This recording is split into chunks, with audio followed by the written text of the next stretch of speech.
Assalamualaikum warahmatullahi wabarakatuh. Selamat pagi dan salam sejahtera untuk kita semua.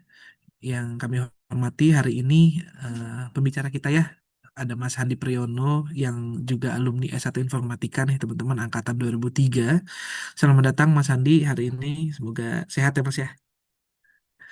Oke.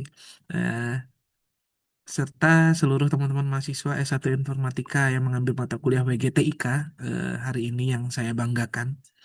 Puji syukur kita panjatkan kehadirat Tuhan Yang Maha Esa karena atas rahmat dan karunia-Nya kita dapat berkumpul pada hari ini dalam kegiatan Alumni Bikots dan Kuliah Umum WGTIK hari ini tanggal 17 April 2026 dalam keadaan sehat dan penuh semangat ya teman-teman ya.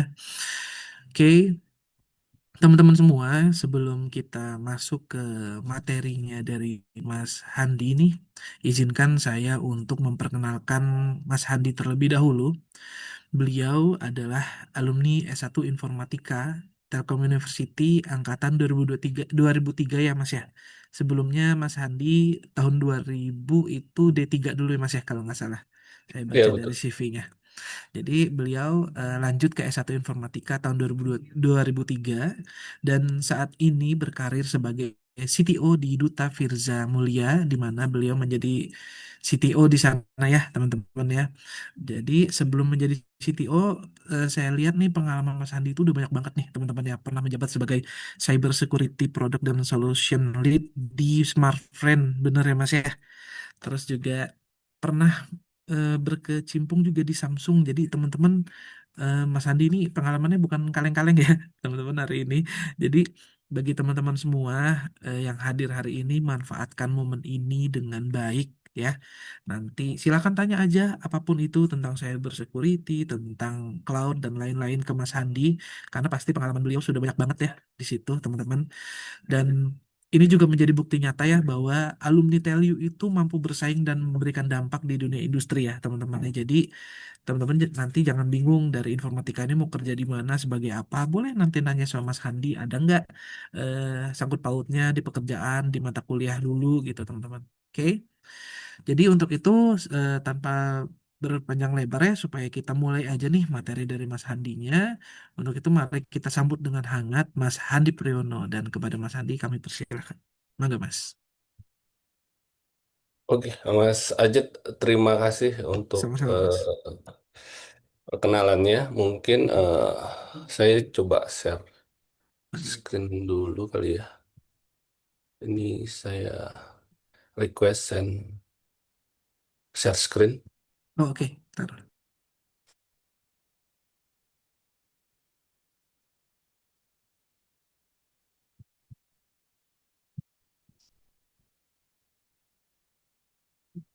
Sudah bisa Mas? Oke. Oke, udah kelihatan ya? Kelihatan Mas, aman. Oke, oke. Nah, mungkin kita mulai aja ya. Bismillahirrahmanirrahim. Assalamualaikum warahmatullahi wabarakatuh.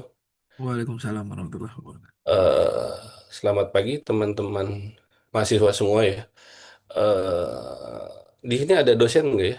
Mungkin kalau ada Eh, dosen. biasanya nanti ada dosen yang nongol tapi nggak sekarang sih Mas pertengahan Oke, biasanya. ya udah. Berarti masih mahasiswa ya. Oke, Mm-mm. perkenalkan tadi udah dikenali juga ya sama Mas Ajat. Saya Handi Priyono, alumni S1 Informatika angkatan 2003. Hari ini saya diminta untuk sharing tentang hal-hal yang mungkin beberapa bulan terakhir ini sangat bersentuhan ya dengan saya tentang artificial intelligence, cybersecurity, dan cloud gitu ya. Jadi waktu di kontak Mas Ajat, wah boleh juga nih ya. Karena mungkin sharing aja ya, kita mulai sharing. Beberapa bulan ini ya banyak proyek-proyek yang mengenai AI, cloud, cybersecurity ya nanti akan saya share contoh-contoh proyeknya apa ya dan masih bulan ini dan bulan lalu. Dan menurut saya AI itu AI cybersecurity cloud ini penting juga buat teman-teman belajar dan mungkin kalau boleh saya bilang itu jadi masa depannya Indonesia ya. Jadi ini menurut saya menarik sih untuk dipelajari. Nah, saya dapat tema dari Mas Ajat ini Artificial Intelligence Cyber Security Cloud. Cybersecurity and Cloud Key Competency to Compete in Industry 5.0 ya. Ini judulnya dari Mas Ajat. Kalau kalau ditanya waktu kuliah dapat mata kuliah ini nggak, udah pasti jawabannya enggak gitu ya. Karena saya kuliah dari 3 tahun 2000, S1 lanjut S1 2023 itu belum ada cloud computing, mungkin baru adanya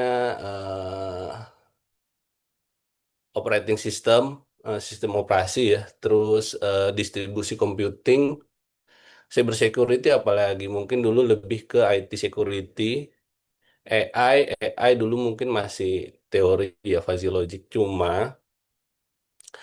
yang saya pelajari waktu itu tuh bakal jadi basic untuk saya pelajari yang teknologi-teknologi sekarang ini nih. Jadi ya kayak Alpro gitu ya. Mungkin teman-teman juga tetap harus belajar eh, teknis-teknisnya ya di kuliah ini. Kalau sebelum mulai mungkinnya saya mau tanya dulu sama Mas Ajat, eh ini kalau boleh tahu semester berapa ya Mas Ajat ya? Atau tingkat berapa ya? Kalau nggak salah itu pada tingkat 3 ya, teman-teman ya. Kalau nggak salah, atau boleh di kolom chat deh teman-teman. Kalau nggak salah tingkat 3 deh mas. Oke, oke. Hmm. Tingkat 3 ya. Oke, oke, ya udah. Biar nggak terlalu ini juga. Oh tingkat 4 mas, berarti udah pada Tingkat akhir 4 nih. berarti udah mau lulus Eh, ya. iya, Oke, oke. oke Berarti makasih udah mau Zaki. lulus. Oke, ya Oh mungkin. semester 4 tingkat 2 mas, semester Oh, 4. Kirain udah pada mau oke, oke. lulus.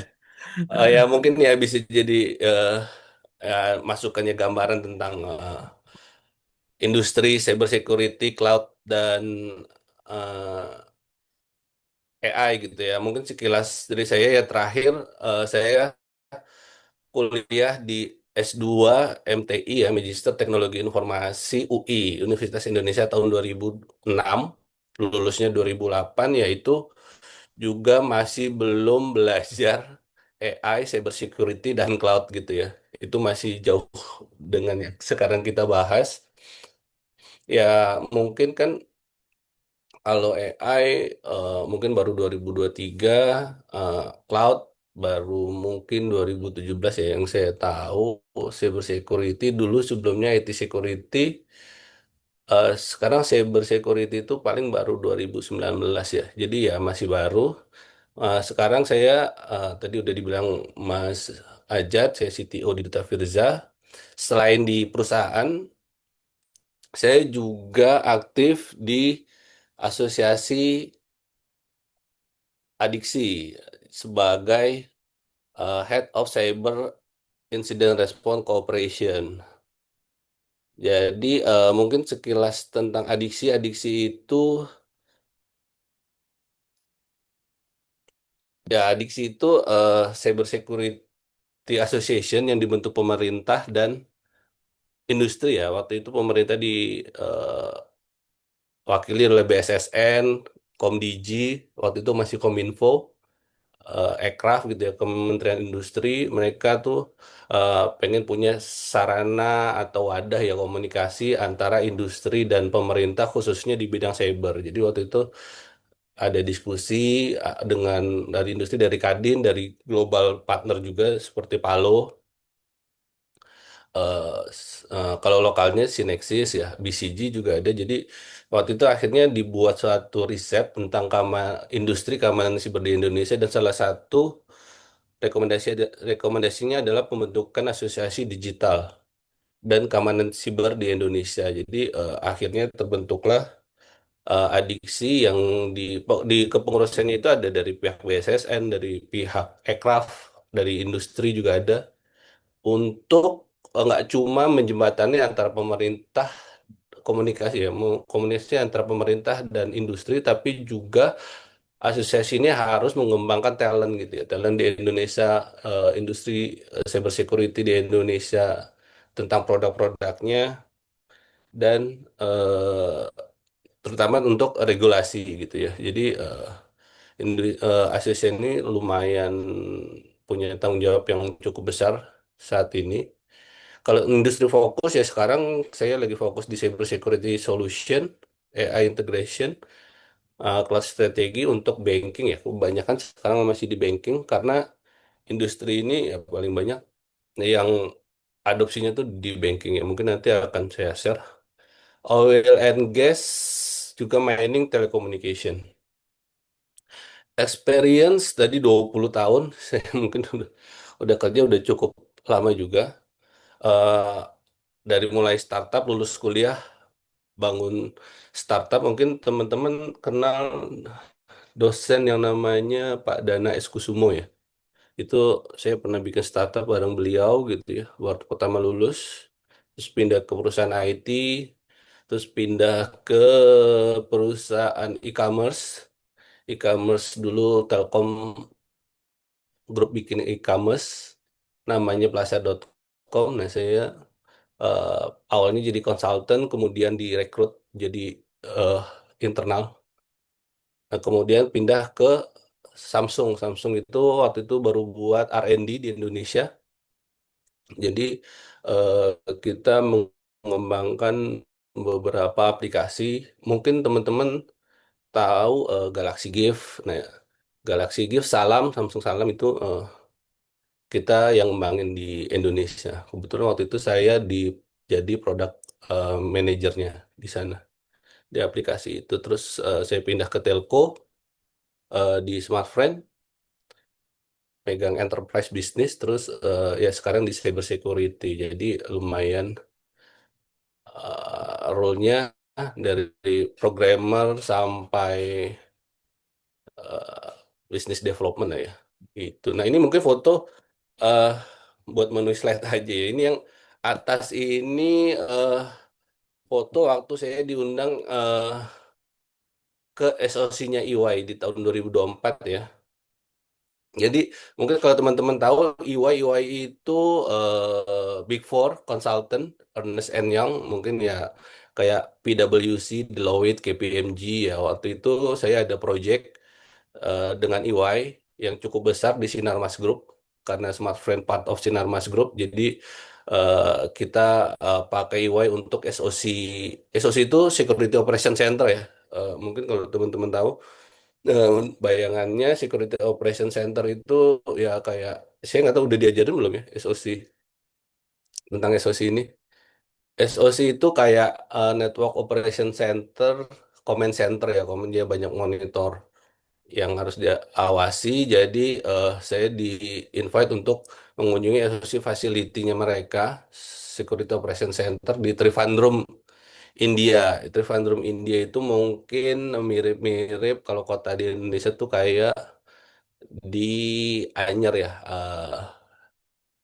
Dia di selatan India, jadi nggak terlalu di pusat kota. Jadi ya emang sebenarnya kan nggak boleh di pusat kota juga ya. Jadi eh, di Trivandrum, jadi kita mau lihat gimana sih world class SOC itu eh, yang standar global, standar internasional itu. Ya waktu saya ke sana SOC-nya tuh lumayan ketat itunya, fasilitinya itu. Jadi gedungnya sih kecil ya, mungkin 4 sampai 5 lantai. Hmm, 4 sampai 5 lantai. Nah, SOC-nya itu ada di paling bawah di di bawah tanah gitu ya.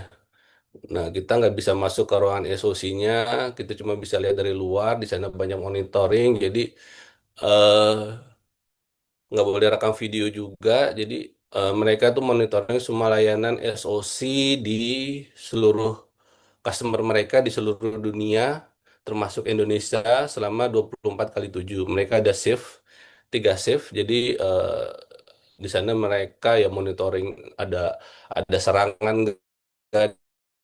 di organisasi ini. Nah, mereka lewat SOC facility di sana. Terus kita juga dikenalin tim-timnya, ini ada tim-timnya. Eh, kita monitoring gimana cara mereka kerja, karena kan cyber security itu nggak cuma tentang teknologi, tapi juga mungkin teman-teman tahu juga tentang people dan proses. Kita harus tahu skill keahliannya mereka dan proses mereka dari nah, mulai dari tangkap alert gitu ya, analisa alert sampai remediationnya, rekomendasinya gimana gitu ya. Jadi Kita cek di sana. Nah, mungkin ini foto yang kedua ini tahun lalu. Tahun lalu itu saya diundang ke Makau, Partner Summit Kaspersky. Mungkin kalau ada yang tahu sebelah kanan saya ya, ini namanya Eugene Kaspersky ya, foundernya Kaspersky. Waktu itu ya dia datang. Kebetulan kita jadi satu-satunya MSSP partner Kaspersky di Indonesia, jadi kita di-invite. eh, jadi lumayan di Rusia itu ya semenjak perang Rusia Ukraina gitu ya, landscape cyber security di dunia lumayan berubah gitu ya dari 2022 ya. Lumayan berubah jadi Rusia kena sanction. Terus produk-produk US yang ada di Rusia itu udah mulai harus keluar dari sana. Nggak cuma produk cyber security sih, tapi ya semua produk kayak Visa, Mastercard itu udah nggak ada lagi di Rusia. Kalau jadi teman-teman kalau ke Rusia ya harus benar-benar bawa cash gitu ya. Jadi eh, jadi mereka awal-awal itu struggle ya. Bayangin aja bank gitu ya, bank besar yang biasa pakai firewallnya Palo Alto gitu ya, udah terkenal pakai Cisco itu mereka harus eh, cabut semua perangkatnya dan digantikan dengan perangkat lokal. Nah, kebetulan saya ketemu sama beberapa partner prinsipal dari Rusia ya di sana beberapa juga udah akhirnya mereka build develop research sendiri tentang firewall, tentang EDR gitu ya. Beberapa pemain besar itu ya Kaspersky udah pasti, ada Positif Teknologi, Bizon. Mereka buat beberapa produk dan akhirnya ya mereka bisa menjaga keamanan di Rusia gitu ya. Mungkin ada beberapa produk juga. Nah, di bawahnya ini saya ada beberapa sertifikasi eh, dari Google Cloud, kemudian Splunk, Palo Alto, Kaspersky. Mungkin yang teman-teman tahu juga Google akuisisi Mandiant gitu ya. Mandiant itu cyber security company yang cukup besar. Jadi raksasa cloud ini mengakuisisi perusahaan cyber security consultant besar juga di dunia, namanya Mandiant, dari tahun 2023 gitu ya. Jadi mungkin sekarang udah selesai proses eh, integrasi legal dan secara produk terakhir saya dapat info bisa udah mulai terintegrasi gitu ya. Nah, Splunk juga baru diakuisisi Cisco. Eh, Tadinya dia independen perusahaan cyber security sendiri, tapi terakhir diakuisisi Cisco, Palo Alto, dia akuisisi QRadar yang SaaS base-nya punyanya IBM. Jadi mungkin peta globalnya lumayan dinamis, banyak akuisisi dan banyak integrasi di tools-tools cyber security-nya karena kebutuhannya itu lumayan meningkat ya di dunia untuk tools cyber security ini. Oke ya mungkin kita eh, karena temanya industri 5.0 ya, mungkin di sini saya mau sekilas aja ya tentang industri 5.0. Ini sampai 1 jam ya, Mas Ajat ya, sampai jam berapa nih? Sampai jam 10-an sih Mas aman. Oh, 10.30 oke juga ya. nggak apa-apa. Nah, kan. Nah, Ya udah. Ya oke. udah nanti di ini aja. Saya nggak tahu nih ya, jadi lambat atau jadi cepat gitu ya. Aman Mas. Eh Industri 5.0 is not about replacing human with machine gitu ya. It's about human technology collaboration and to create greater value. Jadi eh biasanya itu ada kekhawatiran AI ini akan mereplace orang. Jawabannya benar atau salah? Jawabannya benar gitu ya.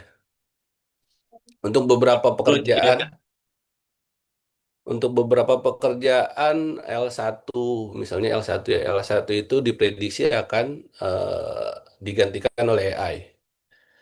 Terus eh,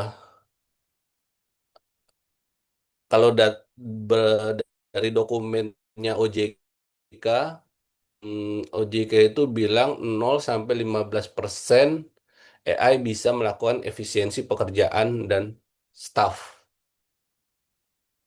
Itu untuk pekerjaan staff non IT. Dan untuk IT sendiri, di OJK itu punya riset AI itu, OJK tahu ya? OJK itu yang otoritas jasa keuangan yang ngurusin bank juga. Mungkin sekarang lagi hot tentang MSCI ya, free float. Eh, dia nggak cuma ngurusin masalah efek, dia juga ngurusin banking. Jadi, nah dia bilang di banking itu dia AI itu bisa ngeredus pekerjaan IT 10 sampai 20%. Jadi ah, industri 5.0 ya. Jadi ya banyak pekerjaan yang akan tereliminasi atau tergantikan oleh AI gitu ya. Jadi ya tapi kalau ada yang digantiin pasti kan ada create ini baru lah apa job desk baru. Eh, mungkin nah ini teman-teman yang sekarang nih lagi belajar di informatika yang mungkin harus coba lihat kira-kira nanti juga saya akan share beberapa role yang dibutuhkan di project-project AI, cyber security dan cloud. Jadi apa aja yang tidak bisa tergantikan oleh AI gitu ya. Dan apa yang emang kita harus pakai tools AI gitu ya. Karena kalau nggak pakai tool AI itu kayaknya agak berat ya sekarang ya. Karena AI itu pasti speed up our job ya gitu ya. Our work gitu ya. Nah ini ini ada tiga pilar. Yang pertama human centric. Jadi teknologi ini harus si AI ini harus serve people gitu ya. Di beberapa project masalah ethical value ini dimention jelas gitu ya. Eh, dia itu harus ada eh, masalah fairness, masalah bias detection gitu ya, explainability juga insight AI-nya itu nggak boleh diskriminatif gitu ya, nggak boleh ada unsur gender. Nanti juga saya share gitu ya, misalnya credit scoring di bank gitu ya, itu nggak boleh bias antara laki-laki dan perempuan gitu ya, atau nanti nggak boleh bias antara eh, apa lagi ya, daerah gitu ya. Terus kemudian sustainability yang ini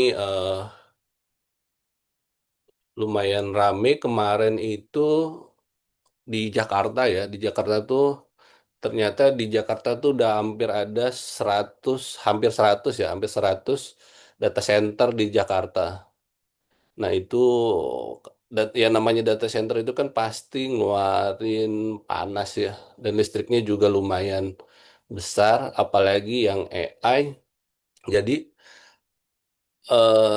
ya itu kemarin ya banyak diskusi lah. Ini kalau bisa sih jangan ada izin pembangunan data center lagi di Jakarta, tapi eh yang lagi dibangun ya, karena lumayan banyak. Scale dari yang kecil sampai yang besar itu dekat kantor saya aja di daerah epicentrum Kuningan itu lagi dibangun data center AI Sinarmas Group ya. Mereka kerjasama dengan LG namanya SM Plus. Mereka lagi bangun gedung untuk data center AI. Mungkin di sana juga udah ada DCI Data Center Indonesia yang punyanya Salim Group. Dan ada beberapa player luar yang juga udah bangun data center. Jadi kalau teman-teman lihat ada gedung yang jarang kacanya gitu ya. Ya bukan gedung kantoran ya. Itu kayaknya kemungkinan dipakai untuk data center gitu ya. Itu udah ada beberapa di Jakarta kelihatan. Terus ya resilient karena kan adopsi Industri 5.0 ini udah pasti semuanya pakai digital, dan digital cyber security ini harus udah by design ya, nggak bisa afterthought atau by incident. Jadi eh, kemarin saya juga diskusi, eh, semuanya karena orang maunya nambah revenue, operational cost-nya menurun, itu pasti solusinya harus digital gitu ya. Tanpa digital nggak mungkin dilakukan. Nah, tapi konsekuensinya kalau digital, once si sistemnya itu down, ya bisnis nggak bisa jalan gitu ya. Jadi si aplikasinya ini harus resilient, sistemnya harus tahan terhadap gangguan threat dari luar seperti itu. Ya, pasti yang namanya digitalisasi nggak bisa eh, jalan tanpa AI. Itu terus nextnya sekarang industri 4.0 itu lebih banyak ke, mungkin kita ngomongin yang 5 tahun lalu ya, banyak ngomongin industri 4.0, industri 4.0 apalagi di telco gitu ya, di manufaktur, automation, IoT, ya dulu rame ngomongin IoT, connectivity, semua terintegrasi. Sekarang udah industri 5.0, cognitive AI dan secure symbiosis. eh Perjalanannya ya dulu dari RPA, banyak proyek-proyek RPA, automation, milih-milih apa kalau di agent yang pekerjaan-pekerjaan yang clerical gitu ya, input ini, input ini, input ini gitu ya, itu udah pakai RPA, atau ada data-data yang harus dibenerin sebelum diolah, itu banyak proyek RPA. Di industri 4.0 akhirnya berubah jadi eh, traditional AI itu yang modelnya lebih ya agak lebih canggih, ya modelnya udah bisa regresi, klarifikasi, prediksi gitu ya. Tapi ya contohnya tuh kayak credit scoring, memprediksi apakah orang ini layak dapat pinjaman ya. Ini mungkin case-nya kita lebih banyak di banking, berdasarkan data historisnya di eh, telco juga diminta credit scoring, gimana behavior si orang ini gitu ya, apakah dia bisa dikasih pinjaman atau enggak gitu ya. Kemudian yang rame di 2023 setelah ChatGPT itu generative AI, dia udah bisa keluarin teks, gambar, coding gitu ya, audio. Jadi kayaknya lebih menyenangkan juga waktu saya pertama kali lihat ini. Jadi untuk orang-orang yang agak kekurangan, ya nggak terlalu bisa gambar gitu ya, itu sangat membantu gitu ya. Dan orang Indonesia tuh ya mungkin researchnya dia bilang orang Indonesia tuh kurang bisa menulis gitu ya. Mungkin nah generatif AI ini membantu menulis, mungkin bisa menulis, cuma menulis dengan baik itu agak susah ya. Jadi kadang kita juga misalnya menulis apa gitu, terus nanti minta dibantu AI untuk di refresh atau ya di di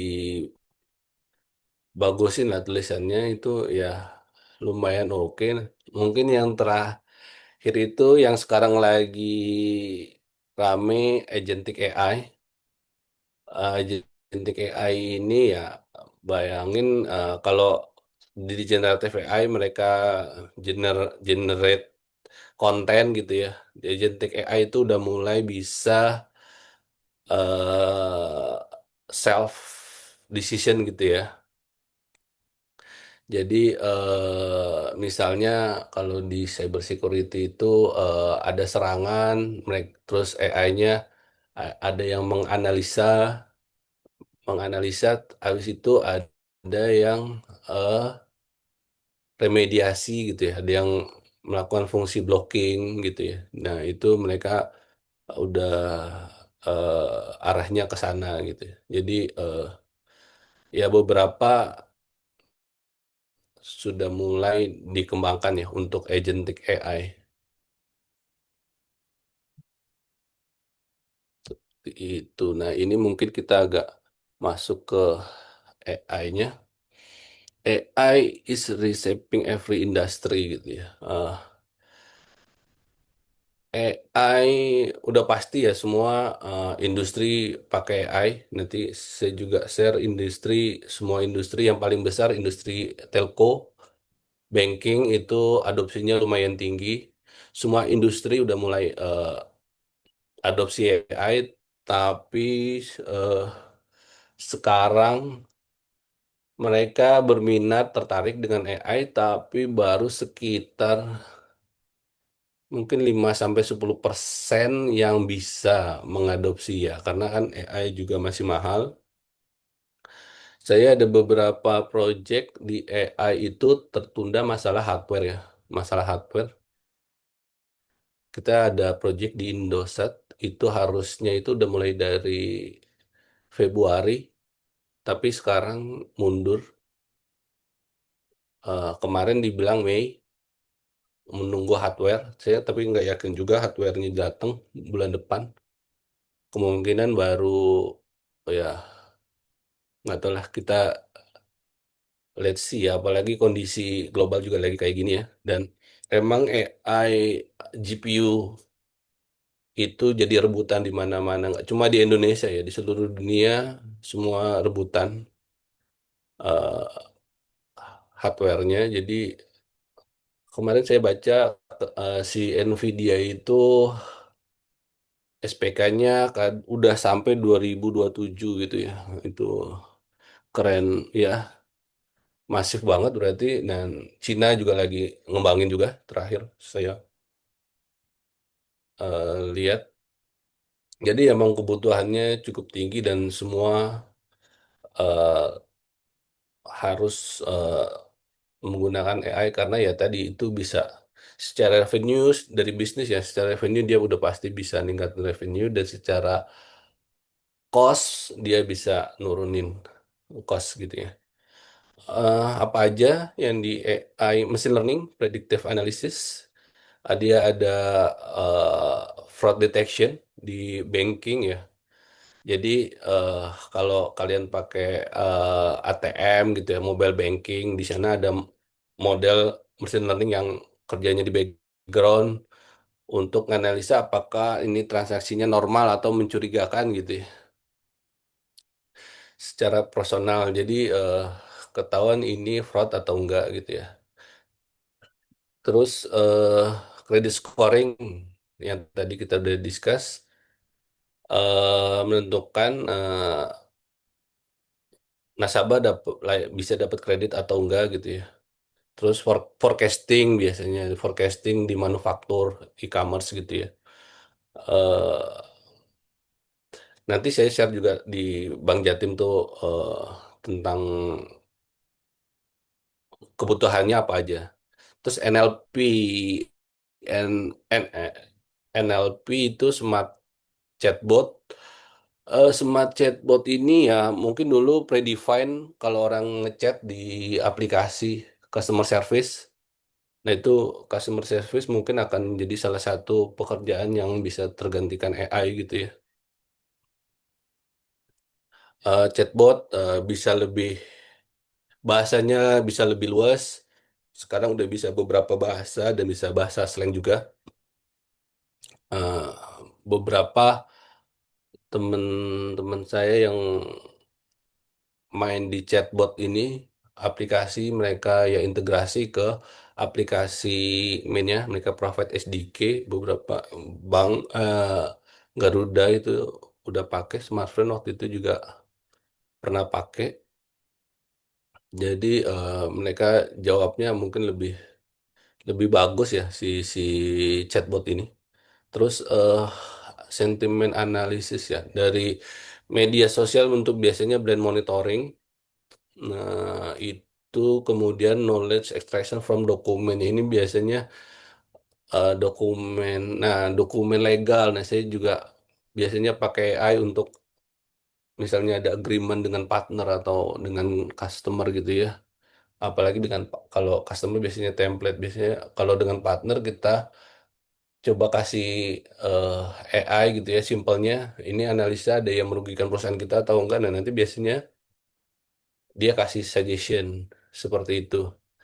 Terus biasanya dipakai untuk perusahaan asuransi juga karena banyak klaim asuransi per banyak dokumennya, jadi mereka dibantu analisa dokumen-dokumen itu, HR juga ya, banyak CV gitu ya. Nah, nanti di analisa juga CV-nya pakai AI. Itu mungkin use case-nya teman-teman juga udah pada tahu gitu ya. Nah, terus computer vision, nah intelligence surveillance. Intelligence surveillance ini biasanya dipakai di manufaktur. Kadang di CCTV itu sekarang udah ada AI-nya, jadi kalau di manufaktur itu ya biasanya taruh-taruh barang aja itu bisa di detect sama CCTV dan AI. Ini naruhnya bener atau enggak karena penting di manufaktur gitu ya. Kalau di mining itu ada misalnya apa ya? Ya eh, mining itu sopir-sopir eh, truk mining gitu yang dia kelihatan ini lagi ngantuk atau enggak gitu ya. Lagi capek, fatigue atau enggak. Nah, itu bisa di detect pakai AI dan di sana juga misalnya ada imaginary fence gitu ya. Dia bisa tahu ini manusia atau binatang yang masuk ke kawasan itu. Automated quality control, biometric security, kalau yang di banking itu teller. Teller itu, teller ini kan nggak boleh, harus selalu gembira ya, harus selalu ceria. Harus selalu ceria. Jadi nanti ada CCTV yang analisa ini tellernya ini eh, mukanya lagi merengut atau enggak gitu ya. Atau eh mukanya lagi bad mood atau enggak ya. Karena dia tuh harus selalu tersenyum. Biasanya nanti ada analisisnya dari AI ini gimana ekspresinya nanti misalnya ekspresinya kurang bagus nanti dari supervisornya yang saranin untuk eh, berubah atau diganti gitu ya untuk bisa istirahat no matter dia lagi ada masalah personal atau apa ya itu bisa kedetek. Nah, apalagi sekarang ada banyak defect gitu ya di perbankan. Nah, itu lumayan apalagi KYC ini kan lumayan populer di digital bank ya. Kemarin itu ada platform e-KYC yang jebol juga masalah defect. eh yang ini yang harus di di ya AI versus AI lah sekarang. Di cyber security udah pasti harus kebutuhan AI karena threat-nya lumayan banyak, alertnya lumayan banyak. Kalau cuma ngandelin L1 yang monitoring 8 jam itu udah kemungkinan besar, apalagi di banking ya, perusahaan besar kayak BCA itu wah banyak banget tuh serangan ke BCA. Nah, itu kemungkinan harus dibantu AI untuk menganalisa apakah ini alertnya false positif atau true positif, apakah ini ya sebenarnya ancaman atau enggak gitu ya. Threat intel, tadi automated response juga membantu operasional untuk menjalankan platform cyber security. Terus, nah ini untuk cyber security-nya saya pakai data global aja ya. Ya harapannya sih harusnya teman-teman di TELU ya, Telkom University kalau bisa berkarir juga di global gitu ya, nggak cuma di Indonesia karena potensinya banyak untuk cyber security di global. eh Kemarin World Economic Forum bilang gapnya itu di seluruh dunia masih banyak, masih tinggi untuk cyber security. Jadi potensi pekerjaannya banyak di cyber security. Pindah pindah negara atau remote, it's okay gitu ya. Dari Indonesia beberapa teman saya juga ada yang remote di Indonesia kerja di perusahaan luar, base-nya di Indonesia itu oke juga, mereka manage beberapa customer di ya, cyber security itu involve kalau dulu namanya IT security, eh, ngomonginnya cuma firewall antivirus gitu ya waktu saya kuliah. Sekarang udah banyak firewall IDS IPS Zero Trust ya sekarang, semua dengan list privilege, semua harus pakai MFA gitu ya. Udah banyak data diode. Data diode ini mirip firewall. Kalau firewall itu two way, keluar masuk traffic gitu ya. Kalau data diode ini one way. Karena ada kebutuhan di sana. Mungkin one way-nya itu misalnya datanya bolehnya masuk aja atau keluar aja gitu ya. Keluar aja. Tom. Contohnya kalau ini mulai populer karena ya mas yang datanya boleh keluar aja tapi nggak bisa masuk itu biasanya dipakai di eh operasi OT. Mungkin teman-teman tahu ya, OT itu operational teknologi di pabrik, di mesin-mesin, IoT gitu ya, mesin-mesin pabrik, mesin-mesin di mining itu mereka harus ngirim data gitu ya ke untuk dianalisa ke server misalnya. Tapi mereka menjaga gimana caranya biar mesin-mesin ini nggak dihack karena tren sekarang manufaktur dan mining oil and gas di critical infrastructure ini lumayan jadi sasaran hacker. Nah ini hmm, data diode ini menjadi salah satu solusi ya. Gimana kita bisa capture data, bisa dapat data dari mesin-mesin ini, cuma mesin ini nggak akan terpapar apapun dari luar. Kalau case-nya yang one way dari luar masuk, tapi dari dalam nggak bisa keluar itu biasanya dipakai di data center.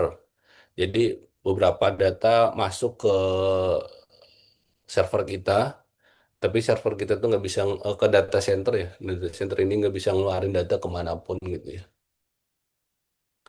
Itu untuk network application security juga sekarang lagi rame Sasti, Dasti, Statistik Dynamic itu mungkin code review, teman-teman yang suka coding pakai third party apps itu eh, bisa direview third party modulnya ini masih oke atau enggak gitu ya, dan di review code-nya aman atau enggak. Mungkin standarnya waktu coding itu ada password enggak di code-nya gitu ya. Terus CI/CD itu juga eh, populer. Pentest itu VAPT ya, banyak toolsnya. Terus data security post quantum computing itu udah lagi rame sekarang. Nah, prediksi tahun 2030 QD. Jadi data-data yang sekarang terenkripsi akan bisa dibuka dengan quantum computing. eh Gosipnya ya sebenarnya si para hacker-hacker ini udah punya data-data yang terenkripsi ini, jadi mereka nunggu waktu quantum computingnya jalan, mereka tinggal buka aja gitu ya. Yang sekarang dan sekarang ada DLP, data loss prevention, data classification, gimana cara kita protect data-data PII ya, personal i- identify information gitu ya, yang nggak boleh keluar dari perusahaan gitu ya. Nah, terus yang rame SOC juga ya. SOC, Security Operation Center ini jadi salah satu kalau di bank itu mandatory dari peraturan OJK-nya. Karena bank ini lumayan industri yang regulated, highly regulated, semuanya ada eh, peraturannya dari OJK dan bank tentang monitoring CIEM, incident response, threat hunting. Nah, kita untuk threat hunting juga kita biasanya ada cyber security assessment, compromise assessment, itu untuk yang services. Terakhir nih kita lagi mau ada project compromise assessment. Jadi waktu ke sebelum puasa saya dikontak salah satu direktur IT BPD, mereka minta di assess server-server ini kayak dia tuh agak agak nggak yakin gitu ya ada APT nggak nih di server ini walaupun sekarang mereka udah punya CIEM, mereka udah punya firewall gitu ya. Ini mereka udah implementasi DR. Cuma mereka mau coba dong compromise assessment gitu ya di tempat kita ya. Compromise assessment ya itu tentang threat hunting seperti itu. Sebenarnya cyber security banyak lagi ya, cloud security, endpoint security, terus OT tadi operational teknologi security yang fokus di manufaktur mesin-mesin yang bukan cuma kalau IT security itu kan lebih ke laptop server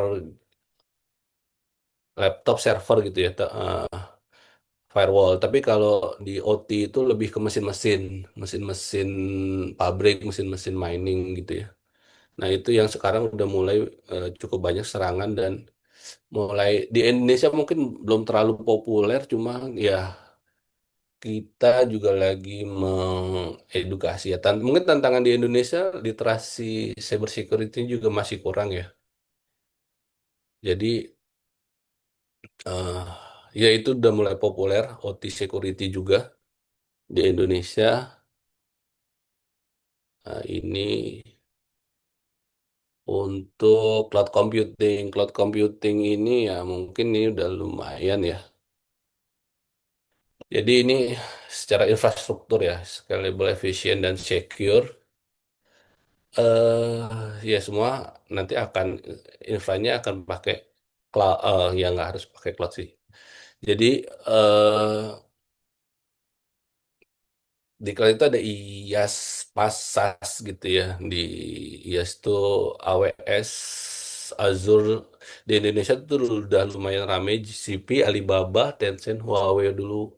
Mungkin sharing waktu saya di smartphone itu jadi bagian dari Sinarmas Group.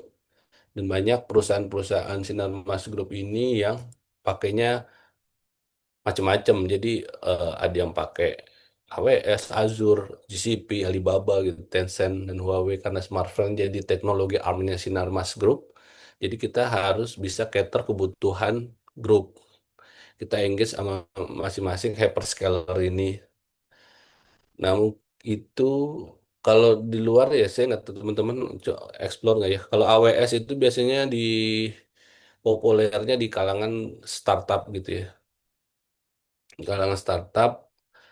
Kalau Azure biasanya di environment yang udah mulai eh, banyak pakai Microsoft produk gitu ya. Kalau GCP ini biasanya anak-anak komunitas gitu ya. Anak-anak komunitas karena komunitas Google di Indonesia tuh lumayan lumayan besar ya. Waktu itu saya juga pernah jadi host di smartphone untuk acara GDG-nya teman-teman dari komunitas Google. Itu lumayan populer ya. Ini pas platform as a service. Jadi platform as a service itu teman-teman nggak perlu mikirin manage infranya lah. Cuma perlu coding doang, coding aja.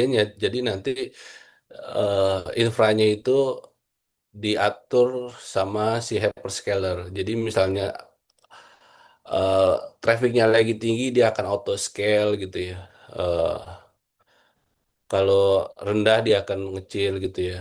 Dan ini ada customer kita itu fintech. Mereka eh, punya lumayan banyak di AWS itu ada sekitar 550 cluster. Per cluster cloud-nya 32 gitu ya.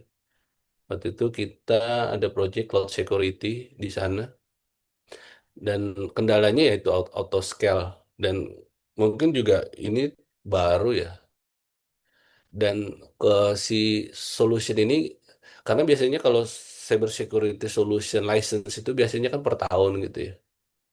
Kalau auto scale gimana gitu. Nah, itu sampai sekarang belum ada solusi yang auto scale. Jadi hitungannya manual.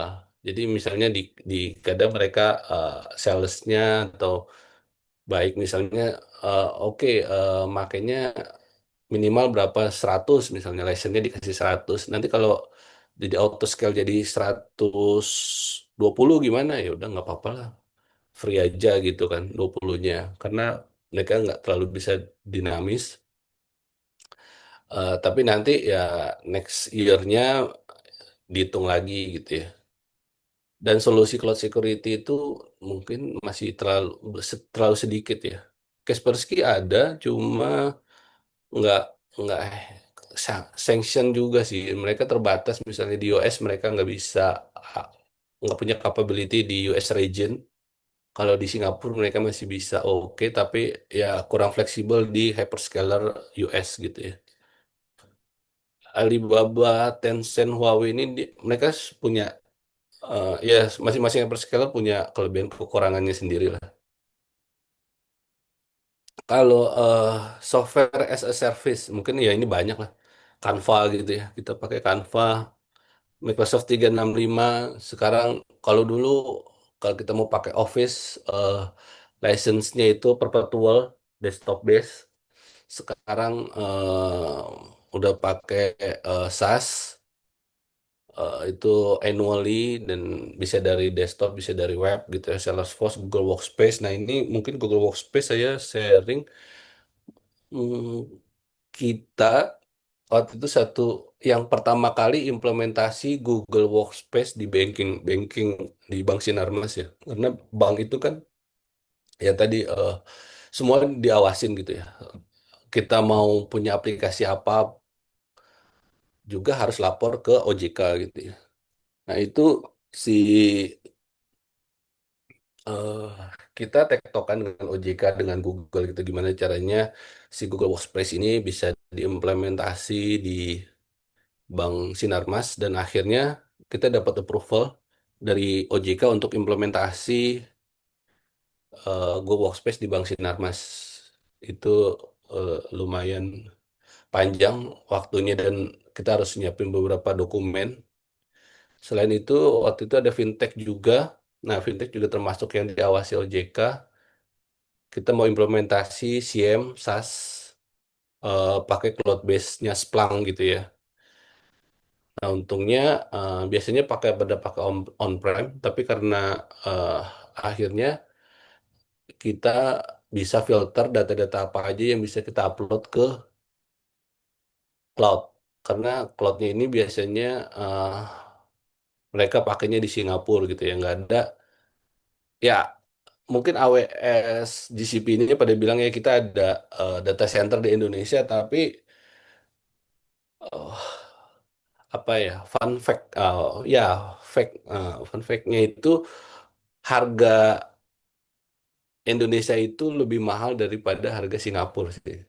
Jadi ya tetap aja orang-orang lebih prefer pakai yang server di Singapura daripada di Indonesia gitu.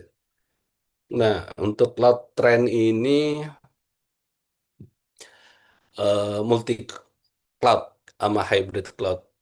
Nah, ini akhir-akhir ini ya dari tahun lalu ya, saya lihat udah mulai banyak yang multi cloud. Kalau dulu terakhir 2023 itu saya masih lihat orang-orang misalnya pakai Azure, Azure, pakai AWS, AWS gitu ya. Nggak ada yang multi cloud. Tapi terakhir ya cuma beda berapa tahun gitu ya. Sekarang saya lihat banking pun udah pakai beberapa hyperscaler gitu ya. Kayak di BRI itu udah beberapa kemarin ada project di BRI, mereka hyperscalernya udah ada beberapa gitu ya. Ada yang pakai GCP, ada yang pakai Azure AWS gitu ya. Ada yang telco juga ya. Itu ada yang pakai Tencent gitu ya. Ada yang pakai GCP juga gitu dan workloadnya lumayan besar gitu ya. Nah itu trennya akan ada akan banyak penggunaan multi cloud dan hybrid cloud. Hybrid cloud itu karena banyak data sensitif yang harus stay di on-prem. Jadi mereka strateginya pakai hybrid cloud. Edge computing, serverless architecture, edge computing teman-teman mungkin gambarnya edge computing itu kalau dulu komputasi ya, cara komputasinya itu ditaruh di data center di pusat gitu ya. Nah, sekarang itu ada teknologi edge computing, jadi datanya tuh diproses di dekat source-nya gitu. Kalau contoh kita ada project di Indosat gitu ya. Di Indosat itu mereka lagi ada project AI Run. AI Run itu AI Radio Access Network mereka lagi implement. Nah, kita tuh ada mungkin teman-teman tahu anti apa spamnya Indosat ya. Mungkin tahu spam Indosat. Kalau yang pakai Indosat itu mereka bisa filter, mereka bisa ngeblok scam atau spam gitu ya. Nah, itu tapi teknologi sekarang itu baru filtering. Nah, kita lagi ngembangin sama Indosat itu yang berbasis AI, jadi kita bisa analisa. Ini telepon kan Indonesia lumayan kemarin kayak ada event fraudnya tuh lumayan tinggi gitu ya. Dan fraud ini tuh juga bukan karena ternyata bukan cuma karena literasi aja, sih, bukan karena tingkat pendidikan, tapi ya banyak lah ada 5 kemarin yang dibilang penyebabnya. Dan Singapura itu scamnya lumayan tinggi sampai 13 T ya gitu. Padahal mereka ya udah well educated gitu ya. Nah, itu kita lagi ngembangin edge computing, jadi analisanya itu taruhnya di masing-masing BTS di Indosat. Terus kalau di mining juga ditaruhnya edge computing itu udah nggak taruh di data center pusat, tapi di masing-masing site untuk analisa data yang ada di site itu. Jadi nggak terlalu trafficnya nggak terlalu besar lah. Serverless architecture tadi ya kita udah bahas, nggak usah pusing mikirin server. Cloud native security, nah ini ya karena mulai banyak orang yang yang pakai udah mulai care dengan cloud native security. Biasanya orang pakai yang native-nya hyperscaler gitu ya. Misalnya AWS pakai security-nya AWS, GCP pakai security-nya GCP. Tapi kan trennya sekarang multi cloud gitu ya. Azure pakainya Azure. Sekarang trennya multi cloud. Jadi kadang si masing-masing ini nggak bisa cross gitu ya. Apalagi harus monitoring on-prem gitu ya. Nah itu agak susah. Terakhir saya untuk GCP aja dia punya di- eh, security as security command center gitu ya. Dia punya produk tapi dia baru bisa di GCP dan Azure. Dia belum bisa AWS. Apalagi ke Alibaba, Tencent, dan Huawei gitu ya. Nah, banyak yang solusi-solusi baru kayak CrowdStrike untuk cloud security-nya. Nah, itu sebenarnya produknya masih sedikit. Jadi, ya mungkin potensi juga ya buat teman-teman misalnya mau ngembangin cloud security untuk yang multi cloud. Palo juga ada, Expanse, cuma ya terus terang secara harga sih masih pada mahal gitu ya. Terus ini AI ML workload on cloud gitu ya. Ya karena GPU mahal gitu ya, ke lumayan mahal ya servernya itu berapa 1 M gitu ya kemarin sih ya, beberapa ya 1 M-an lebih lah. Jadi biasanya mereka kita sewa untuk training model AI untuk kebutuhan eh, GPU-nya gitu ya. Kita sewa kalau udah mungkin ya udah selesai sewanya, jadi nggak dipakai lagi. Oh, udah dikit lagi ya. Ini cuma ini aja sih Indonesian market ya. Ya ini tadi kita ngomongin AI, cyber security, cloud. Indonesia punya data sovereignty mandat Undang-Undang PDP gitu ya. Undang-Undang PDP itu disahkan tahun 2022, apa mulai aktif tahun 2024. Cuma sampai sekarang eh, badan PDP-nya belum ada gitu ya. Katanya masih di nunggu PP-nya dulu, Perpresnya dulu. Nah, karena Undang-Undang PDP itu mandatnya harus punya badan PDP yang bisa membuat peraturan turunan dari undang-undang dan PP-nya. Nah, itu sampai sekarang saya dengar dari teman-teman Komdiji masih tektokan, apalagi dengan eh, kepresidenan ya, dengan presiden dan perubahan dari Kominfo ke Komdiji juga lumayan impact.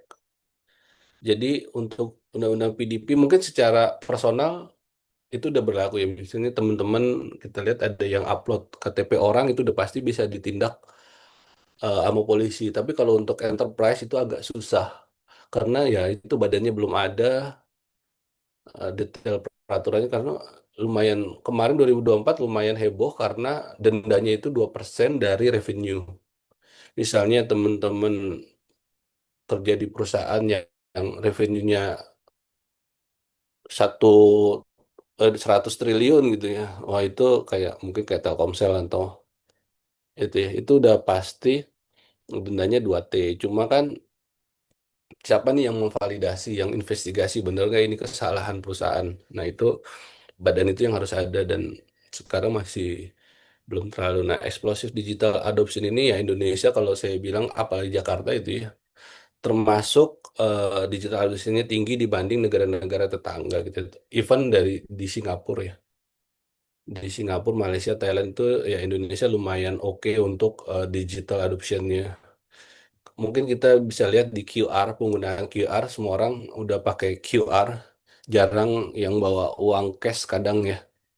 Semua transaksi dan itu juga disupport pemerintah karena pemerintah BI support MDR, merchant discount rate ya biasanya pemerintah udah bikin policy di cap untuk MDR-nya nggak boleh lebih dari 1%. Jadi pedagang-pedagang ini tertarik ya dan untuk settlement juga nggak sampai nunggu sehari 2 hari, kadang near real time lah dia bilangnya. Terus di talent talent gap ya. Nah ini ya kalau sebenarnya kalau saya lihat kebutuhannya lebih banyak di cyber security sih. AI mungkin karena rame orang-orang dan lebih direct ke bisnis orang banyak yang pada tertarik di AI gitu ya. AI cloud ini ya cloud karena udah lama juga udah mulai banyak yang saya lihat teman-teman juga udah banyak yang eh, berkecimpung di cloud. Cuma yang karena secara community-nya juga udah lumayan terbangun dan cyber security yang masih belum terlalu karena selain eh, agak banyak yang harus dipelajari juga. Dia tuh cyber security posisinya di belakang gitu. Ini ya bagian prevention, bagiannya kalau kejadian, kalau nggak kejadian ya udah gitu kan. Ya ini yang cyber security, biasanya cyber security ini hobi gitu. Ya interestnya di cyber security. Itu talent gapnya masih banyak. Nah ini, wah ini udah lumayan, nih, udah lumayan lama. AR Secure Private Cloud mungkin ini kita ada diskusi waktu itu gimana cara Indonesia gitu ya mengatasi ya masalah AI gitu ya. Jadi mungkin ini bisa jadi salah satu solusi tentang data sovereignty GPU yang mahal gitu ya. Jadi kita lagi ngembangkan konsep ya secure private cloud gitu ya. Jadi perusahaan-perusahaan besar yang karena kan mereka punya data internal ya, data internal yang nggak boleh keluar dan nggak boleh ke publish juga di internet gitu ya. Nah itu dan nggak dan secara lokasi juga harus di Indonesia gitu ya. Nah ini bisa jadi solusi di AI Secure Private Cloud. Ada satu data center yang menyewakan data centernya mereka, data center AI-nya ya, untuk disewakan ke bank-banknya. Jadi masalah data sovereignty, data zero trust-nya gitu kan, dia terisolasi dari public internet, proprietary intelligent AI modelnya itu kan juga sensitif ya. Jadi eh, itu bisa di handle sama si iSecure Private Cloud ini. Nah ini kayaknya udah mulai sejaman ini ya. Mungkin saya coba cepat-cepatin aja. Nah ini standar ya tentang sovereign corporate deployment di contohnya financial sector. Ini ada ingestion highly. Ya pertama ya harus di-ingest data yang sensitif itu data keuangan, data proprietary IP-nya. Ini nggak bisa. Kalau apalagi ada di Undang-Undang PDP data prosesor, data owner gitu ya, ada pembagian di sana. Nah itu nanti diproses di mesin yang mungkin AI secure private cloud dia nggak boleh ada namanya air gap, nggak boleh ada terkoneksi internet publik gitu ya. Terus ya secara security nggak boleh cuma bisa diakses dari internal perusahaan dan outputnya pun misalnya kayak fraud detection, risk modeling itu nggak boleh bocor keluar seperti itu. Nah ini mungkin market validationnya biar teman-teman juga eh, lihat di Indonesia ini prediksi dari iMark dari 2024 sampai 2033 itu bisa sampai 7 kali lipat ya secara eh, forecast marketnya lumayan menjanjikan. Terus industri-industri yang ha- mengadopsi AI itu telco, FSI, banking ya, banking sektor, terus fintech itu udah menggunakan AI otomotif, healthcare juga, retail, manufaktur, advertising ya. Itu mereka yang eh, tertarik dengan AI. Kalau ya kembali lagi dari kemarin kita diskusi, kayak tapi baru sekitar 5-10% lah yang bisa punya capability atau resource untuk bisa mengimplementasikan AI. Nah ini Telkom juga lagi Ibu CEO-nya yang baru ya, yang baru Budian itu mereka lagi cari eh, global partner untuk expand data centernya. Indosat udah bikin AI data center. Dia eh, engage bareng Lintas Arta dan BDX. BDX ini lumayan player data center di global. Sinarmas Group kerjasama sama LG. Mereka bikin SM Plus data center AI. Lagi dibangun gedungnya. Mungkin Salim Group punya DCI, ya, teman-teman tahu. Eh, ya lumayan rame sih untuk masalah AI cloud dan cyber security ini ke depannya ya. Karena lagi banyak ngebangun juga. Nah, mungkin ini yang tadi saya bilang sampel project gitu ya. Sampel projectnya ini baru bulan lalu unwheezing di eh, BPD Bank Jatim. Mereka implementasi AI platform untuk artificial intelligence. Eh, Mereka minta di implementasinya ML platformnya itu mereka state yang harus Gartner biasanya ya paling gampang Gartner lah ya. untuk referensi leader lagi. Kalau enggak ya yang penting Gartner gitu ya. Biasanya di corporate itu terus mereka minta ada use case implementation, maintenance support gitu ya. Terus platformnya, timelinenya itu untuk use case developmentnya itu 7 bulan, habis itu maintenance support selama 12 bulan. Budgetnya, nah kalau di BPD itu lumayan terbuka untuk budgetnya.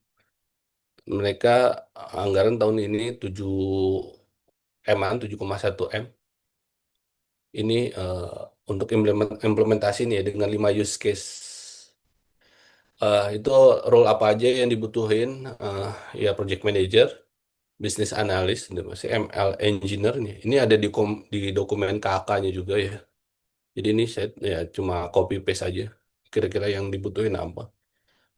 Data scientist, data engineer gitu ya.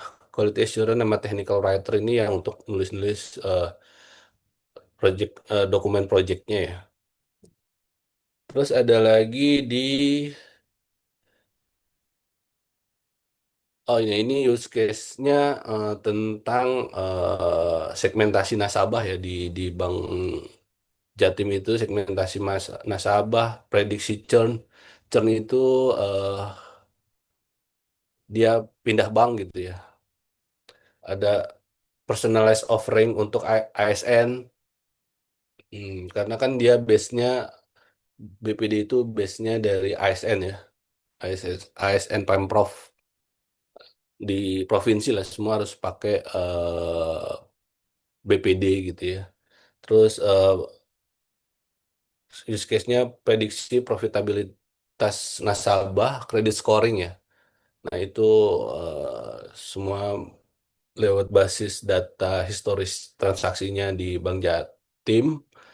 Yang kedua ini dashboard analisisnya di Petrokimia Gresik gitu ya.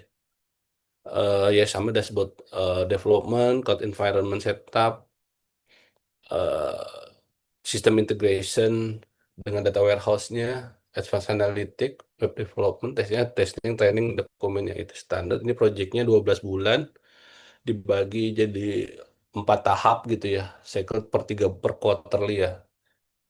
Budgetnya biasanya di sini nggak di-share, ya biasanya mereka cari yang termurah dan visible itu ya, dari untuk kebutuhannya. Ini juga dari RKS atau KK-nya mereka. Tenaga ahlinya yang dibutuhin itu PMP. Untuk proyeknya, kalau di Petrokimia Gresik ini lebih apa sertifikatnya lebih di state gitu ya, harus PMP gitu ya, harus punya Power BI data analysis, harus punya sertifikat Power BI data analis gitu ya, harus punya data engineer profesional GCP, GCPM, karena ini Gemini mereka makanya minta di GCP gitu ya. GCP ML Engineer Certification, GCP Professional Certification untuk Cloud Engineer Certificate Ethical Hacker, QA sama Technical Writer. Ya ini eh hubungan ya mungkin antara cloud, AI, cyber security itu erat gitu ya. Jadi satu project bisa mencakup tiga tiga tiga aspek. Ya ada juga yang khusus di AI-nya aja gitu ya. Ada juga yang khusus di cyber security-nya aja atau ada juga yang cuma cloud-nya aja kayak infra migrasi dari on-prem ke cloud itu kan ya cuma migrasi cloud, butuhnya cuma cloud engineer aja gitu ya. Misalnya platformnya udah jadi semua udah jadi. Nah, nanti nih kayak contohnya pengembangan next phase-nya di Bank Jatim ya tinggal butuh AI engineer-nya aja seperti itu. Mungkin nah ini ya karir opportunity-nya dari yang tadi tuh ya AI ML engineer tuh udah very high demand sih di menurut menurut saya gitu ya. Eh, Skill-skill teknisnya ya kayak Python, TensorFlow gitu ya. Itu udah pasti dibutuhin. Kalau tanya masalah range fresh grade di di AI ML ya Hmm, ya lumayan tinggi lah dibanding yang lain ya. Cyber security analis pentester ini lebih ke red team, itu juga kebutuhannya tinggi. eh Ngurusin ethical hacking, pentest gitu ya. Nah, insiden CM, insiden respon itu juga permintaannya juga lagi tinggi, apalagi yang udah certified gitu ya. OSCP itu udah lumayan. Dan biasanya beberapa perusahaan Indonesia itu udah punya customer di luar gitu ya. Jadi mereka tuh pentest ya bisa remote. Dan kebanyakan ya mungkin pentest so far sih kebutuhannya banyak yang remote gitu ya. Jadi eh itu bisa dilakukan dari Indonesia dan customernya bisa dimanapun di Singapura, Malaysia gitu ya. Terus cloud engineer juga kebutuhannya masih tinggi. Azure, AWS, GCP gitu ya. Itu kebutuhannya masih tinggi. Terus SOC analis ini mungkin lebih ke blue team. Blue teamnya ini ya monitoring L1, L2 gitu ya. CM, threat intel, digital forensik, incident response digital forensik itu masih tinggi juga kebutuhannya. Oh, udah ini ya. Nah, ini saya mau share mungkin sedikit ya. Eh, Biasanya karir comparison ini saya bilangnya end user atau teknologi consultant ya. Jadi nanti mungkin teman-teman bisa plan mau kerja di bank, di telco gitu ya, atau di consulting company, di vendor, di principal kayak kerja di Microsoft, di EY, di software house gitu ya. Nah itu eh goalnya beda gitu ya. Kalau di end user tuh lebih banyak operasional gitu ya. Kalau di consulting banyak lebih ke implementation. Technical kebutuhan teknikalnya juga ya eh, biasanya lebih fokus misalnya di bank ya dia akan fokus di bank sedangkan untuk di prinsipal bisa lebih generalis dan mereka bisa banyak di implement beberapa project ya dan di beberapa industri gitu ya. Ya mungkin kalau di enterprise atau di end user di teman-teman jadi IT bank gitu ya lebih banyak di eh, ngurusin operation dan optimization gitu ya. Misalnya ada pengembangan, peningkatan gitu ya. Tapi kalau di konsultan ya dia eh, butuh emang bener-bener teknikal, bikin desain, bikin proposal, bikin pentest gitu ya, ngelakuin pentest gitu ya, bikin cloud arsitekturnya kayak gimana. Kalau soft skillnya ya kalau di end user itu lebih ke mungkin kalau end user kayak bank itu mereka lebih udah sistematis ya, lebih stabil lah mungkin ya. Istilahnya mungkin lebih stabil. Kalau di konsultan itu lebih dinamis gitu ya. Secara work life balance harusnya itu tergantung perusahaan lah ya. Ini kayaknya udah terlalu lama juga ya. Ya mungkin ini slide terakhir. Saya suka sih ini quote-nya. Jadi mungkin teman-teman itu eh don't wait to be perfect before you start gitu ya. Udah mulai aja gitu ya. Teman-teman punya apa, tertarik apa gitu ya. Udah mulai aja kerjain. eh Mau ngoprek-ngoprek apa gitu ya. Udah kerjain aja. eh Belajar what matters most is starting to learn right now gitu ya. Karena di industri ini ya harus tetap belajar, harus tetap relevan ya. Kalau saya bilang eh cyber security, AI, cloud computing itu 20 tahun lalu belum ada. Mungkin nanti sekarang ad- eh, lagi populer 20 tahun ke depan. Nggak tahu teknologinya kayak apa. Jadi eh, teman-teman harus ya mungkin harus tetap belajar gitu ya. Dan mungkin kayak kalau di UI itu mereka ada eh, stay relevan ini penting sih kalau di konsultan gitu ya. Nah, sebenarnya di end user juga penting di enterprise. Ya coba mungkin kalau untuk teman-teman ya kalau udah mulai tertarik di konsultan gitu ya, coba-coba ngoprek gitu ya, atau coba-coba ikut free certification gitu ya. Terus kalau mungkin lebih tertarik di bisnis networking, ikut acara kampus, ikut Google tuh ada GDG gitu ya, Google Development Google Developer Community ya. Nah itu teman-teman mungkin bisa ikut di sana. Lumayan banyak juga kemarin dari mahasiswa sampai yang udah kerja dan dari Google-nya itu disupport juga. Ya banyak free resources ya yang bisa dipelajarin. Terus ya security sekarang karena di era industri 5.0 itu udah jadi keharusan ya. Udah. Mungkin eh, itu dulu ya Mas Ajat ya Ya, dari saya. Sorry ini kalau kepanjangan ya. aman Mas. Oke, eh, makasih sebelumnya Mas Handi. Eh, saya juga bukan basic ya anak teknik ya Mas, tapi menarik banget tadi materinya dari bahas tentang AI, cloud sampai ke cyber security ya, karena emang sekarang ini lagi marak banget kayak PDP dan lain-lain gitu ya Mas. Nah, oke, teman-teman, berikutnya nih sesi tanya jawab nih buat teman-teman mahasiswa. Boleh banget raise hand atau mau di kolom chat boleh bertanya mumpung Mas Handinya masih ada di sini nih dengan kita. Ayo, yang mau bertanya nih teman-teman. Eh, Misalnya nanti ada yang mau nanya prospek kerja ke depannya gimana nih kalau misalnya dari teman-teman ada yang mau nanya sekarang masih tingkat 2 kan ya?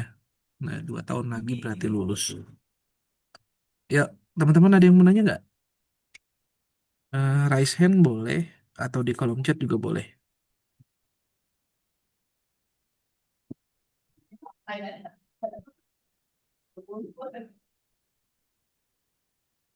Ya, teman mahasiswa,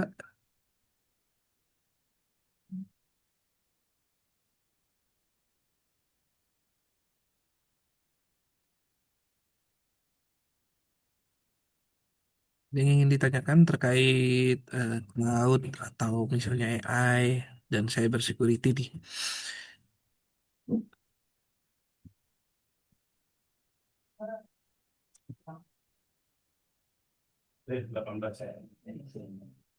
Ya, jangan malu-malu, teman-teman. Ini ada sekitar 285 orang. Ayo. Ya mungkin sambil nunggu pertanyaan aja kali ya. Ah, boleh, Eh, boleh, Mas. Mungkin kalau saya sharing aja gitu ya. Saya tuh eh, ke karir saya lumayan dari tadi ya, dari konsultan end user juga pernah. Jadi kalau teman-teman kadang nanya IPK gimana IPK gitu ya. Mm-mm. Tergantung biasanya kalau emang di perusahaan eh, yang enterprise gitu ya di banking itu biasanya ada program MDP atau program fresh grade gitu ya itu IPK pasti jadi kayak di Telkom gitu ya IPK pasti jadi syarat administratif pertama sih itu ya IPK-nya biasanya mereka udah di step tuh di IPK di atas 3 gitu ya tapi kalau teman-teman mau tertarik di teknologi di konsultan gitu ya yang seneng ngoprek ya portofolio sih apa experience biasanya yang dilihat udah pernah implementasi apa aja, pakai tools apa aja gitu ya. Itu penting sih. Jadi nanti ya mungkin ya syukur-syukur kalau dua-duanya bagus gitu ya, IPK-nya bagus, terus sering project gitu ya, atau sering buat sesuatu gitu ya, atau tugas kuliah lah minimal tugas kuliah yang saya nggak tahu tugas kuliah udah ada pengerjaan harusnya biasanya ada ya programming atau apa gitu ya implementasi. Nah itu mungkin biasanya yang nilai tambah ya. Di samping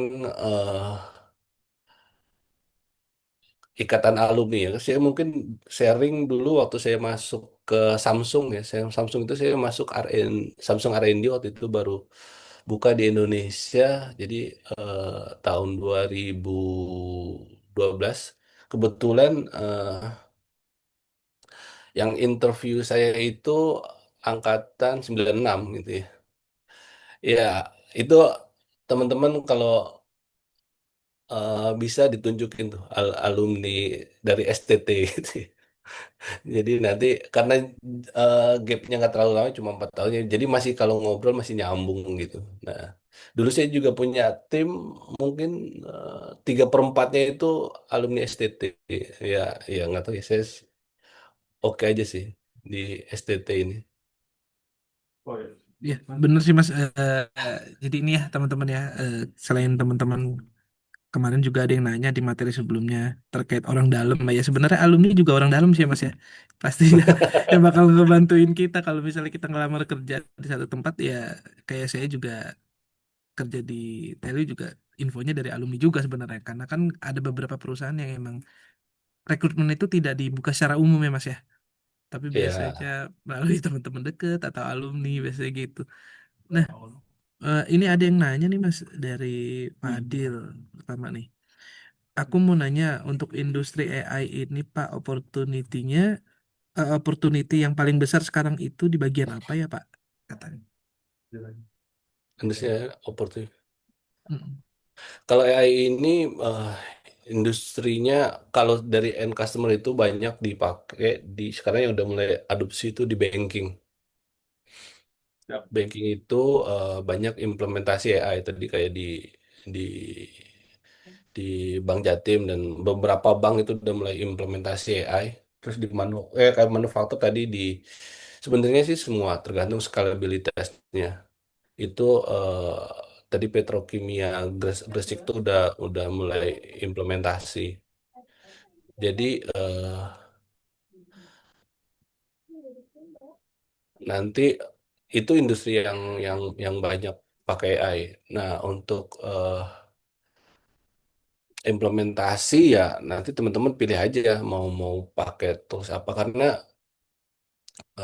yang pasti ya mau belajar jadi AI engineer atau mau jadi eh, ML engineer dia juga ada opsnya yang develop use case gitu ya atau mau ke data scientist gitu ya yang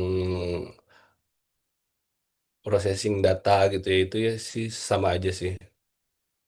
Tapi biasanya sekarang yang kita lihat eh, banyak adopsi itu di banking seperti Jadi itu Mas. AI itu yang lagi marak sekarang di banking ya Mas ya? Iya betul. Mm. Eh, oke, begitu Fadil tadi ya, iya Fadil. Oke, pertanyaan berikutnya nih Mas dari Falah Akbar nih. Selamat pagi Pak Handi, saya Falah Akbar izin bertanya. Selama belajar di Telkom, saya mendalami di bidang UI dan juga belajar sedikit tentang prompt engineering. Nah, saya tertarik untuk mempelajari cyber security. Kira-kira loncatan awal untuk belajar hal baru tersebut, apakah dengan mengikuti sertifikasi atau bagaimana ya Pak? Atau mungkin dari Pak Handi ada saran? Terima kasih. Oke. Ya sertifikasi ya banyak ya kayaknya saya lupa Hack Hackme ya Hackme itu dia ada eh, platform ya untuk belajar AI itu Hacks by Me ya. Nah, itu platform ya untuk belajar AI. Kalau teman-teman ada kelebih apa ya ada bisa ikut sertifikat kayak dari isi konsil C itu juga eh, bisa juga di ikut sertifikasi. Tapi biasanya kalau konsultan itu kayak di beberapa konsultan yang saya tahu mereka juga provide misalnya ada fresh grade gitu ya mereka fokus di cyber security ya udah kan banyak tools-tools open source ya mereka udah pakai kayak Wazoo gitu mereka udah pakai implementasi Wazoo gitu ya mereka udah ada tertarik misalnya mereka lolos tes itu mereka juga pasti akan kasih training dan disertifikasi tapi biasanya itu eh, di bonding ya, di bonding sama sama perusahaan. Kalau di konsultan ya, karena sertifikasi itu kalau di cyber security itu sih termasuk yang penting sih. Ya kalau mau ya diisi konsil eh Ceh gitu ya. Itu populer sih di Indonesia. Tapi ya belajar open source juga nggak masalah kayak Wazoo gitu ya. Atau belajar Pentest. Oke, mungkin gitu ya dari Falah Akbar. Ya, boleh juga ngambil sertifikasi atau mungkin belajar tadi di Wazu tadi ya Mas ya. Mm-mm. Oke. Nih teman-teman yang lain ada yang ingin bertanya lagi nggak? Nih terkait cybersecurity atau misalnya AI atau cloud teman-teman? Atau misalnya ada yang udah dipelajarin di sebelumnya teorinya, terus mau ditanya ini, Mas, misalnya teorinya seperti ini, kalau di dunia industri seperti apa gitu? Ada yang mau nanya nggak? Nah, ini ada dari Muhammad Rizky Syari, Mas, boleh? Rizky? Halo, selamat pagi. Apa Ya, suara saya pagi. terdengar? Terdengar kok Rizky. Permisi, Pak, dengan Bapak Handi. Saya Muhammad Rizky Ansari ingin bertanya mengenai ranah cyber security, Pak. Iya. Jadi, eh, waktu tahun lalu itu saya sempat melakukan riset-riset lah mengenai eh, job dari si cyber security tersebut di ranah mereka gitu. Dan saya melihat eh, requirement dari pekerjaan tersebut seperti tidak ramah fresh graduate gitu Pak. Jadi minimal keahlian di bidang apa dan pengalaman kerjanya di atas 3 tahun, 5 tahun gitu. Saya tidak melihat ada opportunity untuk fresh graduate dari lulusan informatika. Nah, apakah eh, jalur satu-satunya itu kita melalui magang terlebih dahulu Pak di fresh graduate, lalu kita ada kesempatan diangkat menjadi pegawai tetap atau bagaimana ya Pak ya? Itu sih Pak pertanyaan. Terima kasih. Iya. eh itu ya Mas Rizky, kalau boleh tahu itu di apa ya, di konsultan atau di end user atau di bank gitu ya? Saya Atau general aja ya? melihatnya tuh melihatnya tuh di LinkedIn Pak. Jadi di Oh, perbankan terus di oh perbankan. industrial juga Pak. Iya. Jadi tidak Eh ramah fresh graduate. biasanya kalau dari end user gitu ada dua jalur sih biasanya dia hire-nya dari fresh grade lewat program eh, kayak MDP gitu ya, mungkin kalau di bank itu.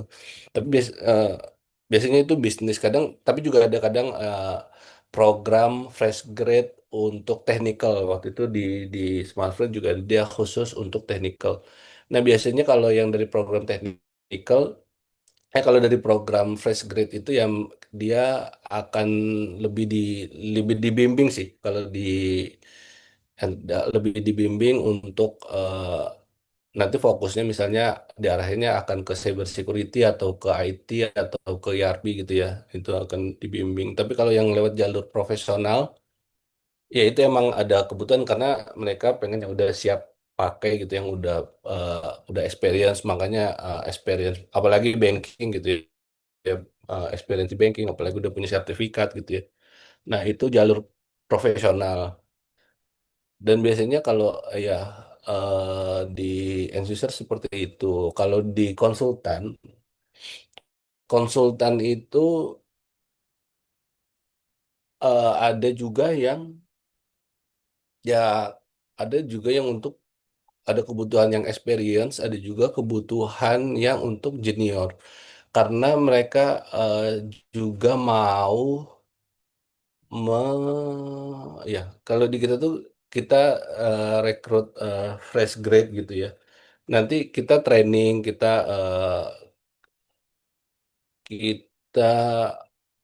pupuk gitu ya, kita ajarin, kita kasih kita ikutin training sertifikat biar nanti eh, dia catch up dengan yang ada sekarang, dan kita kasih training, kita kasih sertifikat juga untuk kebutuhan itu. Dan kalau fresh grade, untuk kebutuhan fresh grade gitu ya, untuk di di project-project eh di bank atau di apa ya, kadang untuk yang SOC kita masih pakai yang fresh grade ya. Tapi fresh grade yang udah kita training ya, yang udah training, yang udah biasanya ada bootcamp gitu ya.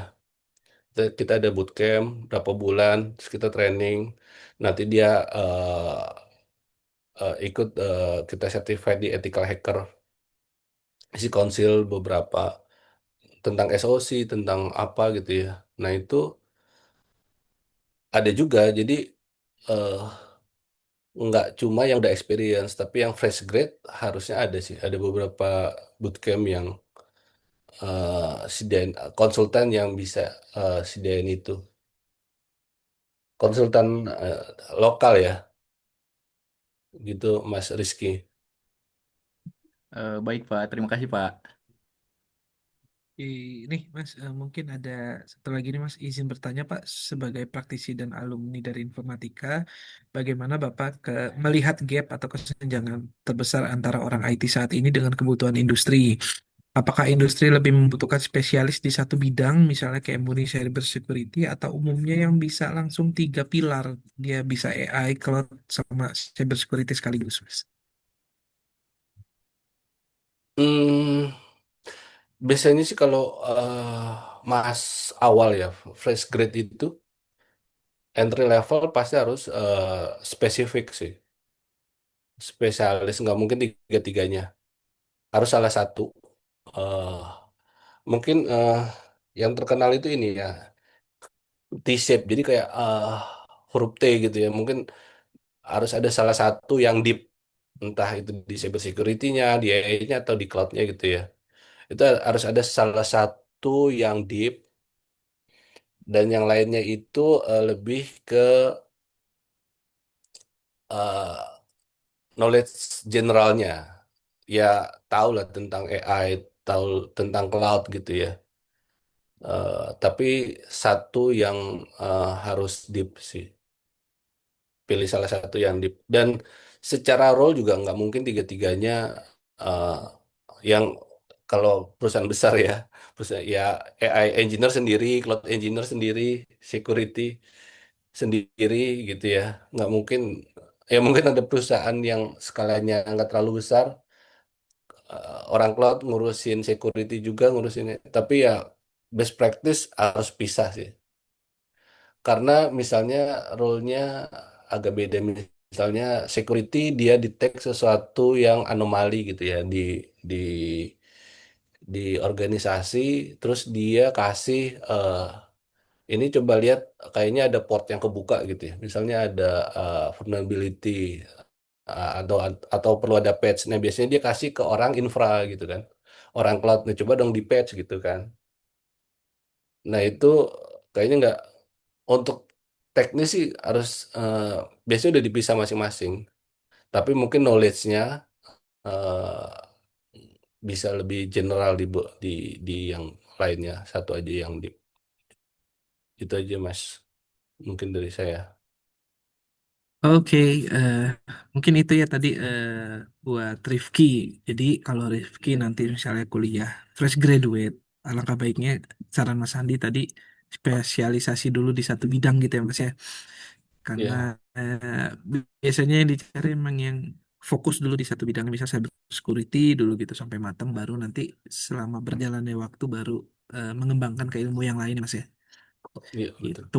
Oke, mungkin itu aja, Mas Handi, untuk sesi kita hari ini, pertemuan kita hari ini. Jadi buat teman-teman, semisalnya teman-teman nanti masih ada pertanyaan atau mau apa namanya berkomunikasi lebih lanjut dengan Mas Handi, misalnya nanti udah tingkat 4 nih baru kepikiran, oh iya saya dulu pernah ikut ABC dengan Mas Handi ahli di bidang ini, baru kepikiran nih mau kerja kemana, boleh nanti berkontak dengan Mas Andi di LinkedIn ya Mas ya. Mas Andi ada LinkedIn kan ya? Iya, iya ada. Eh, jadi teman-teman berkonek di LinkedIn ya dengan Mas Andi, nanti boleh tanya-tanya di sana teman-teman juga. Oke, akhir kata nih kami mengucapkan terima kasih yang sebesar-besarnya kepada Mas Handi Priyono selaku pembicara dan alumni juga hari ini yang udah berbagi waktu dan ilmunya nih ke kita semua. Dan yang di awal saya bilang tadi ya, ilmu dan pengalamannya nggak kaleng-kaleng teman-teman. Jadi terima kasih juga kepada semua teman-teman yang berpartisipasi dalam kegiatan alumni Bikos hari ini. Semoga kegiatan ini memberikan manfaat dan menjadi langkah awal buat teman-teman semua untuk menuju kontribusi yang lebih besar di masa depan ya teman-teman ya. Dan diinformasikan juga nih buat teman-teman yang hadir hari ini untuk bisa mengisi link presensi dan link feedback ya yang nanti akan kita share di Zoom meeting hari ini. Dan seperti biasa, eh, untuk link presensi dan feedbacknya itu akan dibuka sampai pukul 13.00 ya teman-teman. Jadi jangan sampai lewat ya untuk nanti dilaporkan ke dosen teman-teman masing-masing. Dan eh, selaku pemandu acara hari ini, teman-teman, saya memohon maaf apabila terdapat kesalahan dan kekurangan. Dan izin saya tutup kegiatan hari ini ya, Mas Andi dan teman-teman.